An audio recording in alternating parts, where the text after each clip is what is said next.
So there's the Yale crew, which is the lightweight crew, driving out to half a length clear of the Cornell crew, which are heavyweight men.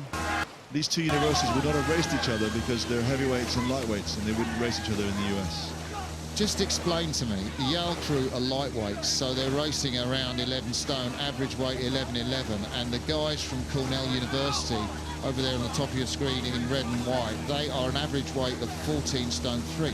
Adrian, that's like at least 2 stone a man difference. What are the lightweights doing out there in these headwind conditions? I think they're just rowing more efficiently, and their power to weight is giving them an advantage. So normally you would say the heavyweight crew would have the edge, but I mean the Yale crew was second in the IRAs, and the Cornell crew was 8th in the IRAs. So they were in the B final for the heavyweights, whereas the lightweights were in the A final thereabouts. So competitive lightweight university rowing in the States, and well, they do give out scholarships for lightweights at American universities. Matt Benstead, who we saw in the Nautilus crew, got a scholarship as one of the top-ranked junior lightweights because their programs are so strong. And the Bulldogs from Yale are really a fantastic crew. They won the Eastern Sprints, but they lost out to Columbia in the IRAs. That's the overall American Championships, and that was Columbia's first national title at lightweight level, I think, since 1936.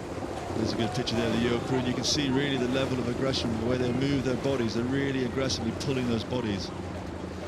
They do. Eli Block, we're looking, well, you just saw Eli the Cox look across and check where the heavier crew from Cornell University are. And, well, a fantastic rhythm set by Matt Siegel. It's his first time at Henley Regatta, and this Yale crew have really impressed. Of course, tremendous victory that Yale scored in the ladies' plate over Washington in the race last year at the regatta. That wasn't the Yale lightweights, though. This year they've sent their lightweights, and these men from Cornell, the heavier crew, stroked by Alex Bebb there.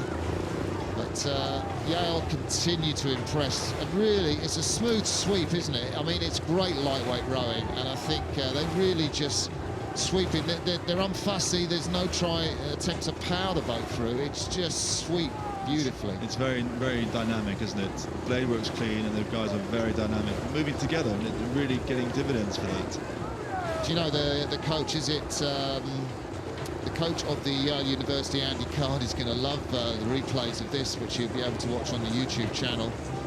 And both Cox are steering very well in this race. Yeah, because he's going to see, you know, just the benefits of his coaching that he's done out there for the Yale crew, do the rowing in Connecticut. And Yale rowing is such a strong force in the States at the moment. East and West Coast rowing, Yale, beautiful technique. And you can see the 11 stone men from Yale beating the 14 stone men from Cornell.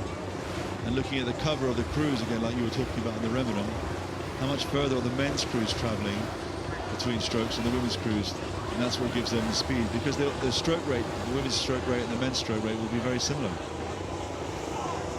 It's also an interesting change. The American collegiate rowing is they used to have a freshman division, where so people in their first year at university had to row as a freshman, but they've got rid of that now. And this Cornell crew has freshmen, juniors, seniors. Yeah, and they call it the Junior Varsity 8, which in effect is Cornell's second 8. So it's not Cornell's Varsity 8, which is kind of the first 8. It's their sort of second level 8. Yeah. Even though it's their second 8, I mean, you would fancy their chances against the Yale lightweights, but not as it turns out in this race. No, Yale doing a very good, very professional, clean job of this. And there's a good view. You can see the 3/4 mile post marker at the back, showing a clear lead for Yale, and 3:14 the time to Fawley, which is for Cornell. Well, it's faster than it was yesterday. So when Yale raced against Nottingham Rowing University, who hit the booms, and it was a not rowed out result. We're looking at the back of Dugan Afimovic, and you think maybe he was a scholarship boy from Croatia. Actually, he's a Jersey boy. Says he's a perennial nice guy, even though he hails from New Jersey. And he is absolutely run beautifully there. You can see Dugan Afimovic there, his blade in the bow seat on the right of your picture. Just really no longer that blade buried, as indeed all of this Yale crew. They're really rowing to perfection, Adrian. They are. And this event, there is a history of Larway crews winning this event in the Temple. And so far, really, Yale in all 3 rounds have not been tested. And we'll see how when they come up against, if they come up against Harvard coming, yeah. Harvard, then Oxford Brookes, yeah. The other crews in this event, how they contend. Certainly, the coaches of the other crews that Adrian just mentioned are going to be watching these men. We're with the crew fighting to make up the distance. I think it's going to be a bit of a lost cause at this stage of the race. I think the Harvard crew that won against University of London earlier today was the 8 that won the JV8s. So Cornell came 8th and Harvard won the JV8s and were undefeated in the US racing circuit. But Yale here really doing a really good job here, just clinically dealing with Cornell and rowing out to in an 8, 2 lengths is a comfortable win. Well, if Yale do win this race, and it looks like they will with about 15 strokes left, they will go on to race Oxford Brookes A crew.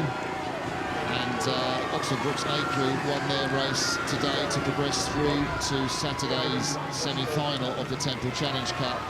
It's them that lie in wait for the lighties from Yale, but a fantastic job for the Bulldogs. Go Bulldogs, you've done it again. Henley loves you and you love Henley. Yeah, that's a 1-length victory from the Yale boys over Cornell University in this heat of the Temple Challenge Cup.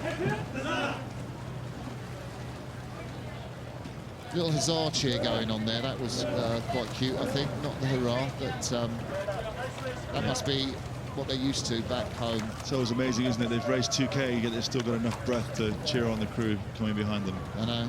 Well, they've had probably the sense they're going to win this race, I guess, from 2/3 of the way down the course. So sometimes you get a premonition early on, this is our race, and they must have felt that as they were moving away from Cornell.